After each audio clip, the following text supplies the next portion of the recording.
Каракол тоо лыжа базасына чет элдиктердин кызыгуусу артып, агымы жыл сайын өсүп келет. Ага кыргыз тоолоруна жакынкы Казакстан, Орусиядан келген туристтер каттайт. Акыркы жылдары кыргызстандыктар көп келе баштады. Абдан жакшы. Бул Каракол шаарына биз 2014-жылдан бери жыл сайын келебиз. Лыжаны да тээп, абдан жакшы эс алып кетебиз. Каракол шаары абдан жагат. Мага, мен коллегаларымга үй бүлө менен да келип кетем, абдан жакшы. Белгилей кетсек, 9 айдын жыйынтыгы менен Ысык көлгө жалпы 1 миллиондон ашык турист келсе, анын 114.815 Каракол шаарына келген. 20 миңге жакыны кышкы туризм багыты боюнча эс алгандар. Туристтер кооз жаратылышка, таза абага, калың карга кызыккандар. Спортчулар болсо жыл сайын катташат.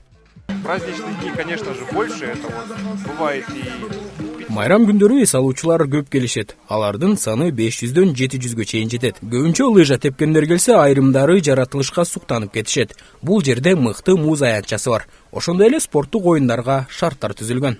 Мындай эс алуучулардын коопсуздугун сактоо максатында жыл сайын көрсөтмө берүүчү адистер окуудан өтөт. Быйыл кышкы спорттун түрлөрү менен машыгуунун жол жоболору, жабдууларды пайдалануунун тартиби боюнча атайын 30 адис даярдоодон өттү. Ошондой эле жергиликтүү туристтик экологиялык милициялар иш алып барууда.